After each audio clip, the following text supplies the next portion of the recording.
नमस्कार मित्रांनो, मी उदय लाड पुन्हा एकदा स्वागत करतो आपल्या सर्वांचा आवडत्या YouTube चॅनल शेती मित्र वर व्हिडिओ पाहणाऱ्या प्रत्येक शेतकरी मित्राच्या आणि कास्तकार बांधवाच्या आजच्या व्हिडिओ मध्ये मनापासून खूप खूप स्वागत।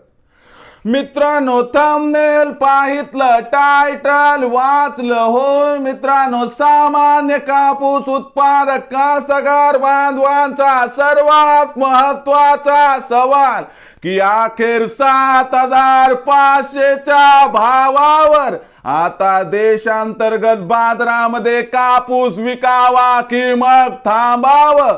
होय मित्रांनो, हा सध्याच्या कंडिशनचा सर्वात महत्त्वाचा सवाल आहे की अखेर 7500 च्या भावावर आता देशांतर्गत बाजारामध्ये कापूस विकावा की मग थांबावं।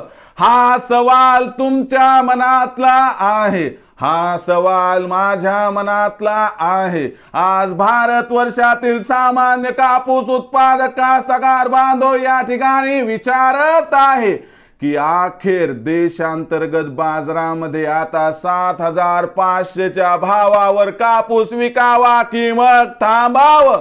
या प्रश्नाचं अचूक उत्तर जाणून घेण्यासाठी आपण सर्वांनी हा व्हिडिओ आता सुरुवातीपासून शेवटपर्यंत पाहावा। हा व्हिडिओ शेवटपर्यंत पाहत असताना जर आपल्याला मनापासून आवडला तर जरूर या व्हिडिओला या ठिकाणी एक लाईक करा। जास्तीत जास्त कास्तकार बांधवांपर्यंत हा व्हिडिओ पाठविण्यासाठी या व्हिडिओला या ठिकाणी जरूर शेअर करा। सबस्क्राइब करून जरूर नोटिफिकेशन बेलला ऑल करा, यामुळे येणारा प्रत्येक व्हिडिओ हा आपणास या ठिकाणी मिळत राहतो। तर बघा मित्रांनो, सामान्य कापूस उत्पादक कास्तकार बांधवांचा सर्वात महत्त्वाचा सवाल की अखेर 7500 च्या भावावर देशांतर्गत बाजारामध्ये कापूस विकावा की मग थांबावं। या प्रश्नाचं अचूक उत्तर जाणून घेण्यासाठी सध्या आंतरराष्ट्रीय व देशांतर्गत बाजारामध्ये काय आहे कापसाची बाजारभाव पातळी, काय आहे मागणी पुरवठ्याची स्थिती, याबद्दल सविस्तर आढावा घ्यावा लागेल। त्यानंतर भविष्य बघावं लागेल की भविष्यात कापसाचा बाजारभाव किती वाढणार आणि त्यानंतर 7500 च्या भावावर कापूस विकायचा अथवा नाही याबद्दल आपल्याला या ठिकाणी निर्णय घ्यायचा आहे। सध्या बघितलं आंतरराष्ट्रीय बाजाराचं, तर बघा आंतरराष्ट्रीय बाजारामध्ये झाले काय की ब्राझील आणि ऑस्ट्रेलियामध्ये कापसाचं उत्पादन वाढण्याच्या शक्यतेमुळे कापसाचा भाव थोडा दबावात आलाय।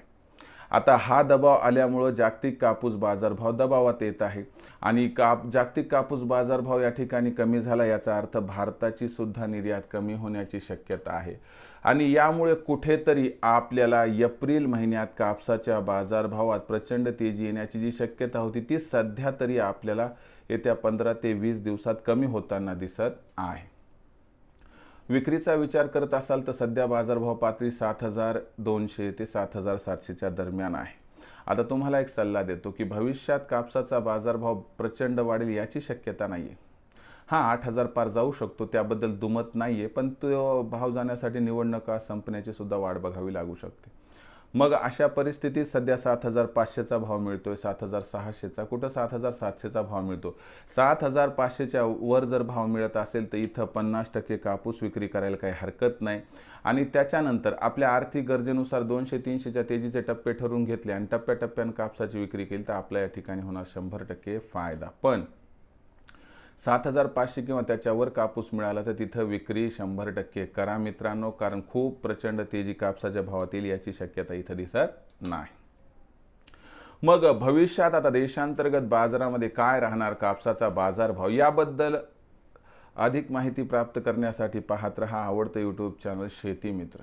आवडला असणार हा व्हिडिओ तात्काळ लाईक करा, सामान्य कास्तकार बांधवांपर्यंत पाठवण्यासाठी नक्की शेअर करा, सबस्क्राइब करून जरूर नोटिफिकेशन बेलला ऑल करा, यामुळे येणार प्रत्येक व्हिडिओ हा आपणास या ठिकाणी मिळत राहतो। तर मित्रांनो, अशाच एका नवीन व्हिडिओसह मी आपला मित्र उदय लाड आपल्या सर्वांच्या आवडत्या YouTube चॅनल शेती मित्रवर मिळत राहील। तोपर्यंत माझ्या प्रत्येक शेतकरी मित्राचे आणि कास्तकार बांधवाच्या आजच्या व्हिडिओमध्ये मनापासून खूप खूप आभार।